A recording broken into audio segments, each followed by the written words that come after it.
Hello everyone. Before we start the video, I just wanted to say thank you to everyone who voted in the community poll for the last chapter retrospective vote, and All Things Wicked won, and that will be next. But even though it just came out, I couldn't pass up the opportunity to talk about Five Nights at Freddy's, considering I was a huge FNaF kid. Hello guys, it's me, Austin here, and today I'm going to talk about Five Nights at Freddy's 3.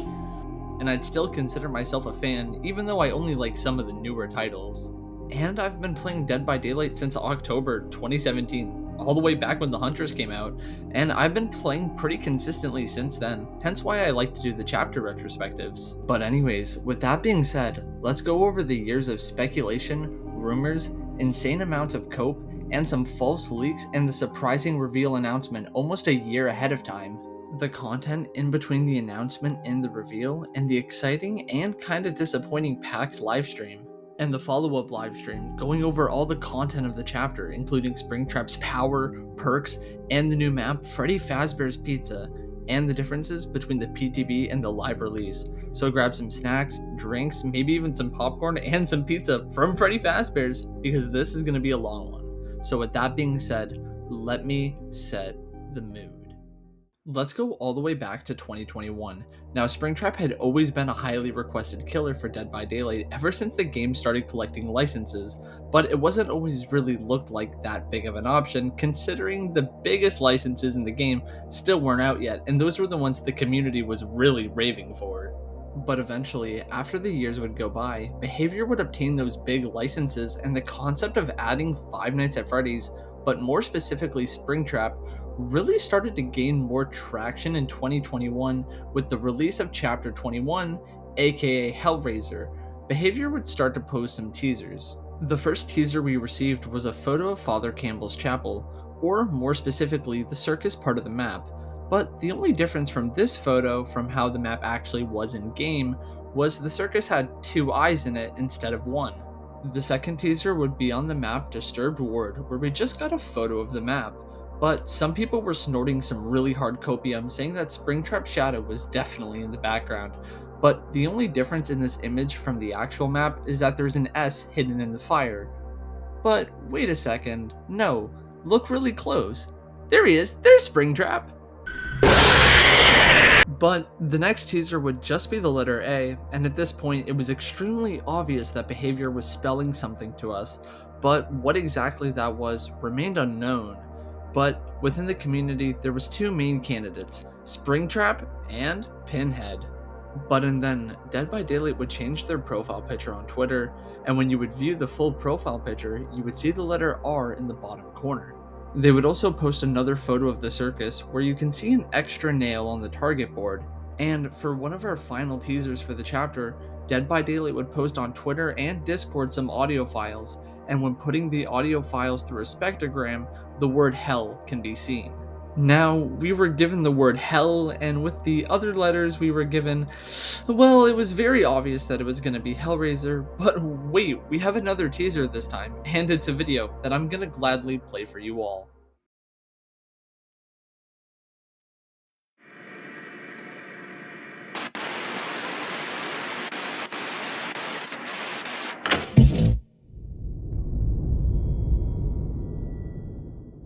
Well, if any of you've seen the original Hellraiser movie, it should be very obvious that we're getting Pinhead from Hellraiser, but because of 1987 on that damn screen, people still held out their hope that it would be Five Nights at Freddy's, and quickly all of those people would be very much disappointed when Pinhead was introduced as Dead by Daylight's brand new killer. But even though it was Pinhead and not Springtrap, I think the outcry for Springtrap during this period of time was so loud that the devs heard and definitely took notice. Now, even though that was the main big one, let's go over some other teasers that Behavior had put out that had nothing to do with Springtrap, but people thought did. They posted a news article of Maurice, which people thought was very similar to the FNaF news articles, and to be fair, I'll give them that. And then there was also this photo in Behavior's other game, Meet Your Maker, which personally I loved on release, but I'm scared Behavior's gonna take it out back next. But there was this photo in the game that people said looked like the main three animatronics. And yeah, I mean, I kinda see it, but I think it's a far stretch. Also, around this time, the amount of hype and speculation of the concept of Five Nights at Freddy's in Dead by Daylight had gotten so big that the main Dead by Daylight Reddit banned any discussion about Five Nights at Freddy's because of the amount of people that were talking about it. And despite a lot of people being worried that Five Nights at Freddy's was going to bring a lot of children to the game, this is one of the most childish things they could have ever done about people talking about adding a killer animatronic to an asymmetrical horror game. Also, thanks to this video by Rarethlings with an insane 4 million views, this definitely got a lot of eyes on the concept of adding Springtrap as a killer into Dead by Daylight. But in the meantime, there was a plethora of fake leaks, fake models, fake powers, fake leaks overall about Springtrap years before his licensing deal was even signed to be in the game. And even though it was mostly positivity and most people wanted Springtrap to be included in Dead by Daylight, there was also a big crowd of people that thought it wouldn't work and also had negative things to say about the concept of it being added, and I wanted to go over some of those things. The first main one is a lot of people said Five Nights at Freddy's would never happen because it's too kid-friendly or kid-oriented. But what they didn't realize is a lot of the general kids that were FNaF fans when the original games came out are all now in their late teenage years to early 20s. But yes, I also understand that Five Nights at Freddy's does have a modern kid audience, but in Behavior's eyes, that's nothing but new players, and no matter what, that's always more money for Behavior. Another point that people would make on why Five Nights at Freddy's would never come to Dead by Daylight was because of Scott's controversy. Now, I'm not even going to open that can of worms again, but I feel like it's something that's best left in the past, and realistically, I don't think it would have ever affected the licensing deal, and I don't want to make my good dyslexic friend Dylan read another paragraph for 4 minutes again. And from then on forth, all the way until August of 2024, the concept of adding Five Nights at Freddy's stayed relatively the same. There was a huge audience of people who obviously really wanted it, and there were some people who didn't because you can't please everybody. But when teasers would come out, people typically would try to tie it to Five Nights at Freddy's. And whenever people were really convinced that it was FNAF to the point where they were starting to get disappointed, it was starting to look like the collaboration would never happen. That was until August 2024, as we were approaching the 10-year anniversary of Five Nights at Freddy's. And a 10-year anniversary is a big thing to celebrate, and thankfully, the official Five Nights at Freddy's account even posted their plans for the 10th year anniversary. They posted a bunch of plans for the anniversary to get Five Nights at Freddy's really excited for the 10th year. But what caught most people's attention was the August 6th announcement. There was going to be a collab with Five Nights at Freddy's. This was huge for Dead by Daylight fans, finally getting the hardest piece of evidence towards a FNAF chapter yet, and non-Dead by Daylight fans were probably very excited to see which game FNAF would finally collaborate with. And this was huge news considering when it comes to collaborations, Five Nights at Freddy's hasn't done much in the terms of collaborations in its almost 11 years of existing. They've only collaborated with games in a total of 3 times, so let's just go over all 3 of those times quickly. The first ever official Five Nights at Freddy's collaboration was Chica being added into the game Creepy Castle. There was a Five Nights at Freddy's hoodie given out to Rec Room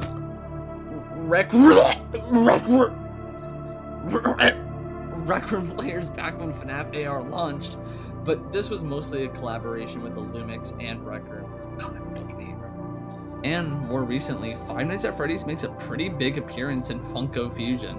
So those were the only 3 collaborations that have only ever happened for Five Nights at Freddy's, and it seemed like a collaboration being announced for the 10th year anniversary, it had to be something huge. But what could it be? Well, it had to be one of 3 big choices. Starting with Dead by Daylight, Springtrap has obviously been the most requested killer for a very long time.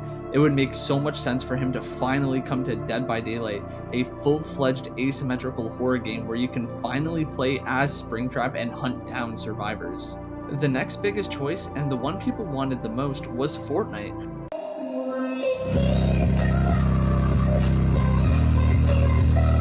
Mostly just because of how Fortnite collaborates with everything at this point.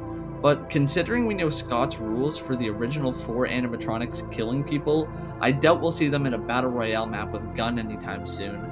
But the last most reasonable collab was Stumble Guys out of all things. There was a leaked event that actually matched up with a collaboration for Five Nights at Freddy's. So which one would it be? No one would know.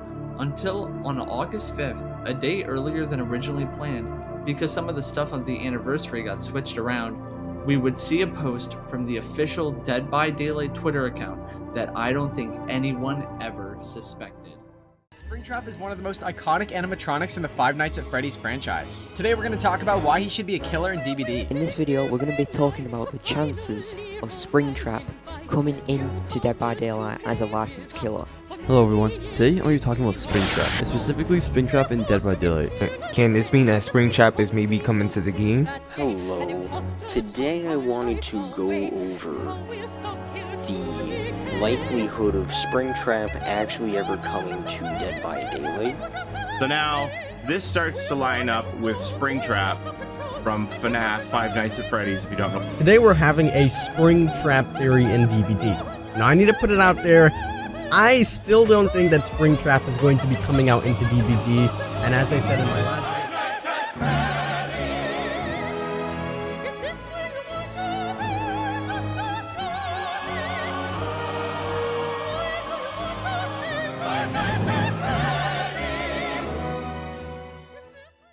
Well, it's official. Five Nights at Freddy's will be coming to Dead by Daylight in the summer of 2025. Well, since it's currently this late summer of 2024, there's basically a whole year's worth of content between now and the FNaF chapter. But after that announcement, even though it was still a year away, it started so much more speculation on what we could receive, on what it could be. One of the first theories that people had that it was going to be a cosmetic collaboration only because of the way the teaser was announced. Obviously, if you take a look at a lot of other chapters, you can see that's not the case, and this rumor was also very quickly debunked by the King in an interview with Matthew Cote. If you could possibly clear up, there's been a lot of speculation in the community over whether or not this Five Nights at Freddy's collaboration next summer is merely going to be a set of cosmetics skins for existing characters, or would it be its own chapter with unique characters? I don't know if you could tell us any of that or not. What do you think, Polly? I think it's a chapter. At these kind of things. My gut feeling is telling me, my sizable gut is telling me it's a full chapter. Okay. What do you think, King? I agree. I think it could almost be a disservice to the fans if it was just cosmetics and announcing it so early. I think 100% it's a full chapter. I don't know if there's going to be a map. I don't know how those things work, because sometimes we don't get those maps, but I think there's quite a lot of upside, so it'd be a full chapter. Well, I could see like a combo, like Foxy as the Blight as well. That kind of a thing. A Legendary skins for the skins. Blight. That kind of a thing like you did with William Birkin for Resident Evil on the Blight. But my feeling is that if you were to make an announcement this early, it's probably going to be a full chapter. Well, thank you both very much for answering this difficult question. I could possibly answer for you.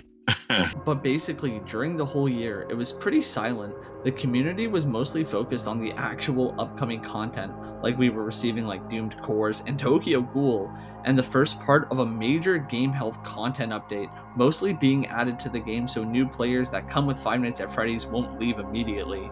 And typically, with Dead by Daylight chapters, they always get leaked to some degree, but with the Five Nights at Freddy's chapter, there was only a few leaks I wanted to go over. Now, throughout the whole waiting period for the Five Nights at Freddy's chapter, a lot of fake leaks would go around regarding anything from Springtrap's power to what the survivor was going to be. Now, I'm not going to go over all the fake leaks, but I want to go over one leak in particular I bet mostly everyone thought was fake. Ruthless Leaks had posted a Springtrap Power leak all the way back in March 20th of 2025 that literally nobody believed, but let's quickly go over it. Ruthless Leaks had claimed that Springtrap throws an axe to recall it to pull survivors. He also has a circumstantial jump scare screen that pops up and some sort of undetectable feature as well. And there are security doors around the map that are similar to the Singularity's EMP boxes where survivors can track Springtrap, and that there's 7 security doors BTW. But quite literally, nobody believed him for whatever reason they had, but the biggest reason seems that people just did not like the concept of Springtrap using an axe, to the point where most leaks that even mentioned an axe were immediately thrown out by the community. But eventually, in the blink of an eye, that whole year would pass, and it would already be time for the anniversary livestream at Pax on May 9th, the most anticipated livestream in Dead by Daylight history. And if it's anything to compare to the last 2 anniversaries we've gotten, this should be amazing. Today we won't go into the power or the perks. Yeah, we're not revealing a lot. Well, now, due to the anniversary being held at PAX, Behavior wasn't in their own studio and didn't have full control over everything, and also didn't have nearly as much time as they wanted. So even though it was labeled as the anniversary livestream, a lot of people felt like it was half-baked, especially compared to the last 2 years that we got, but we still learned a good amount of information about the upcoming Five Nights at Freddy's chapter. Firstly, we got this little teaser to start us off with that I'll play for you now.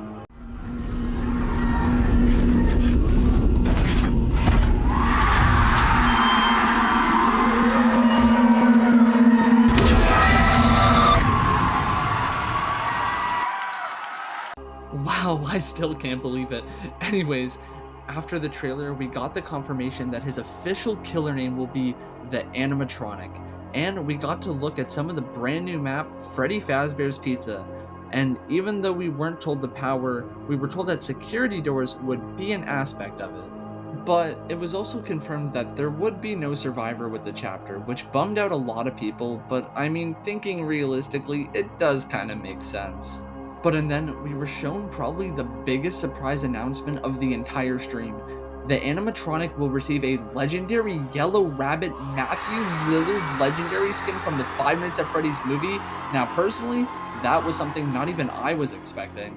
But after that, we were told that that's all the information we would get on Springtrap and the FNaF chapter as a whole until the second part of the anniversary stream, which would happen 3 weeks later, going into Springtrap's Power and everything else.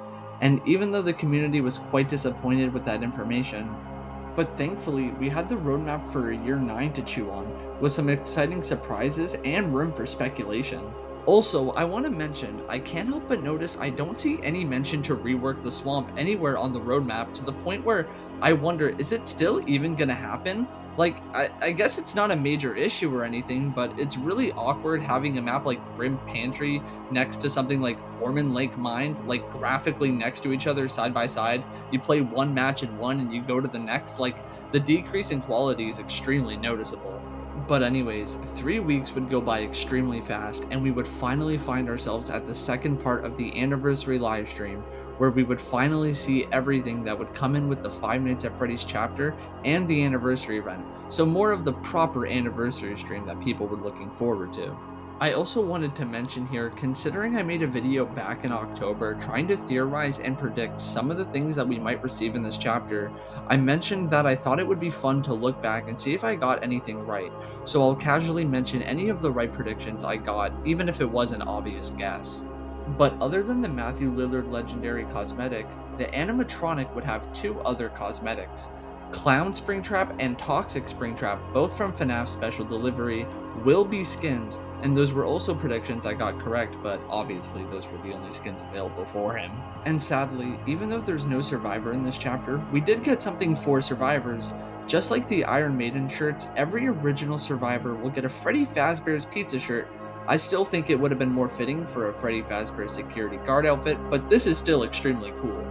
And after the anniversary stream would end, the PTB would finally go live, and everyone would finally be able to play the Five Nights at Freddy's chapter for the very first time.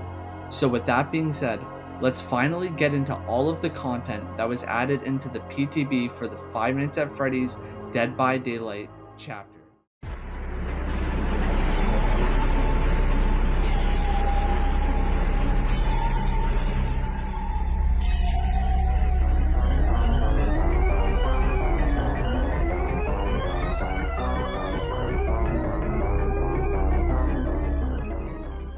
Starting off with the most highly anticipated killer in Dead by Daylight history, we have the Animatronic, aka Springtrap from Five Nights at Freddy's 3. And I still have to say, it's incredibly insane to still see Springtrap in the lobby and just in the game in general. It's so surreal after years of imagining a killer that seemed very unlikely to come to the game, to finally have him here. It's just like Chucky all over again. And for a sentence that might sound insane to any Five Nights at Freddy's fan, Springtrap actually has his own dedicated lore paragraph talking about when he was taken by the entity. After the Springlock minigame from Five Nights at Freddy's 3, William Afton would lay there for the years that he did, but when he finally woke up, instead of being in Fazbears Frights, he was in the pizzeria and he heard the sounds of children playing, and when he approached, he found nothing but black fog. But the people on the other side of it, it didn't matter on who they were his victims now, and all he had to do was enter the fog. And now that he's in the fog and in the game, what power did the entity give him? Well, remember that security door axe power leak we touched on earlier? Well, Ruthless is accepting forgiveness in the form of Auric cells. But for his power, the animatronic gets the Hell's Retriever. Sorry, I mean the animatronic gets a fire axe that he can throw at survivors to deal a health state, and that can be embedded in the survivor. If the axe is embedded in a survivor, Springtrap can grab the survivor, scaring them, throwing them into the carry animation automatically. If the axe hits an injured survivor, they'll just go down, and if it goes into the environment, it will stay there until you call it back to you. During the first little bit of the axe being embedded in the environment, it will have a little bit of a fire radius to it that if anyone goes into, they will be highlighted in Killer Instinct, but this is mostly used upon to be made stronger by add-ons. But before I stop talking about the axe, it's important to note that Springtrap is the first killer in Dead by Daylight that's 4.4 and 4.6, kinda, but I'm talking base kit here. When the axe is not embedded in something, you're 4.4, so the same speed as Huntress and Chucky and Hag.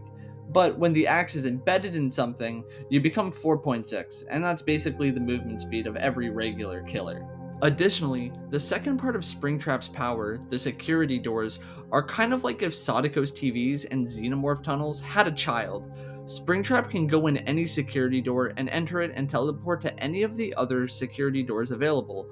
When teleporting, there's a quick cutscene of traversing through an office and making the doors linked. When exiting a security door, you get undetectable for quite a while, being able to sneak up on people, but to counteract it, the animatronic suit is quite loud. And like Xenomorph tunnels, survivors can interact with the security doors, but instead of getting a cool-ass flame turret from it, the survivors are actually able to play Five Nights at Freddy's, being in the view of the security cameras, with a little camera HUD in the corner reminiscent of the games. If you're a survivor and you see Springtrap on a camera, it will highlight Springtrap in white for the entire team to see. Additionally, when using the cameras, survivors can pick a security door to traverse to themselves, but of course, if they meet Springtrap in the office at the same time, the survivor will be jump scared and immediately taken out of the security office and instantly in the carry animation. It's extremely similar to when Dredge grabs you from a locker. And that's basically his entire power. And some people were quite disappointed on his power because he's just a combination of other killers, but some people, including myself, really like it and think it fits. I mean, if we're getting realistic here, there are 40 killers in Dead by Daylight now, including Springtrap. I bet it's rather difficult for them to still come up with new powers for killers, and it shows. For the first time in Dead by Daylight history, we will be getting our first full chapter without a killer in Year 9. Now, my personal prediction is it will be a second all-kill chapter, but we'll see.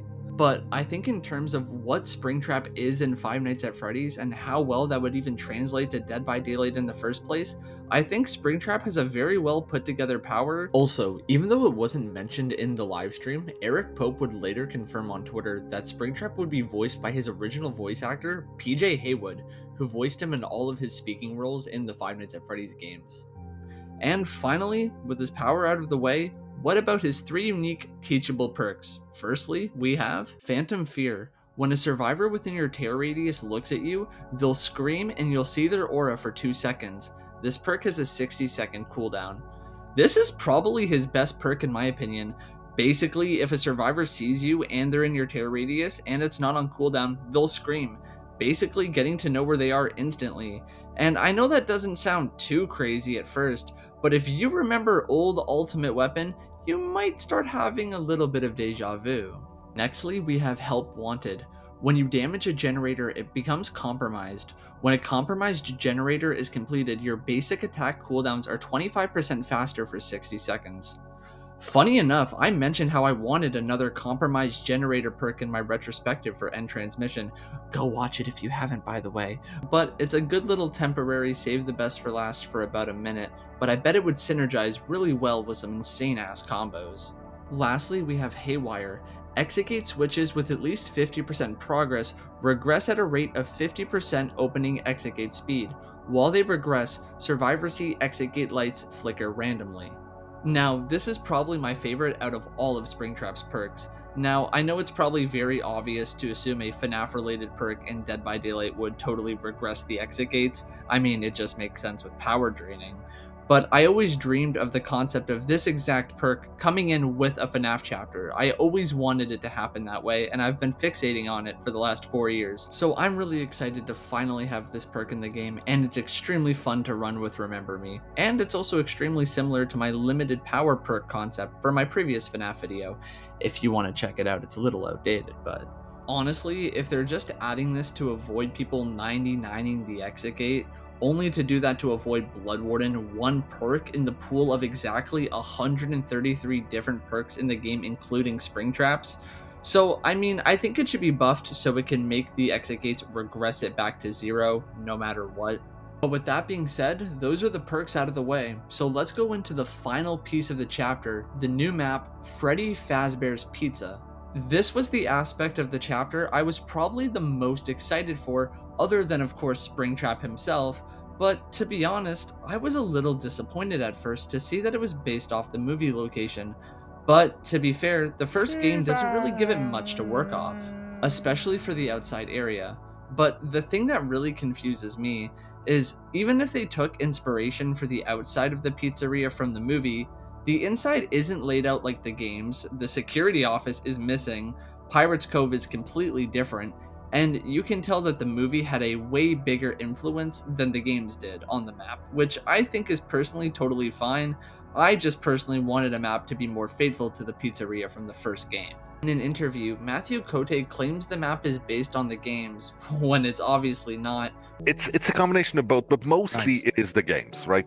There are a lot of games. Let's say, for instance, when you talk about the map that we created, that pizza place is very much from the first game. It has appeared in many forms, in many other ways, but this was our original inspiration because in many cases, especially when we have access to all of it, whatever the case, right? If we're talking about Michael Myers or Freddy Krueger or whatever, we tend to like to focus on the source material, the original one. It's just our go-to. It's not always possible, and sometimes there's exceptions. But in this case, we wanted to go to the most, the place where it all began. Again, I guess it's the theme right now. But the map isn't even in its own unique realm. It's in the Withered Isle, which is the same as the Garden of Joy and the Greenville Square. Even though those maps have two different unique skyboxes, they fall under the same offering, and Freddy Fazbears is basically Greenville Square, but smaller, and replace the theater with Freddy Fazbear's Pizza. Which, honestly, is fine, because I think the outside area's aesthetic fits perfectly, and I do think it is just a little weird that the pizzeria just kinda is plopped there and there's no parking lot with a grand sign to it as well. But as we were approaching June 17th for the live release of the Five Nights at Freddy's chapter, we would finally get the official Five Nights at Freddy's X Dead by Daylight trailer that I'll play for you now.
would finally be at June 17th with the live release of the Five Nights at Freddy's and Dead by Daylight chapter, where we would finally get the changes from the PTB to the live release. Firstly, the perk Help Wanted got a change, but not a gameplay change. Instead, it was just updating the description to match machine learning. Haywire was also changed, increasing the minimum regression threshold to 80% from 50 and increased the regression speed to 100%. Lastly, the final change from PTB to live would be an update to the animatronic, increasing his cooperative projectile removal to 5 seconds from previously 3 seconds. And I'm not going to go over every single add-on that was changed specifically, but here you go if you just want to go over and read it really quick.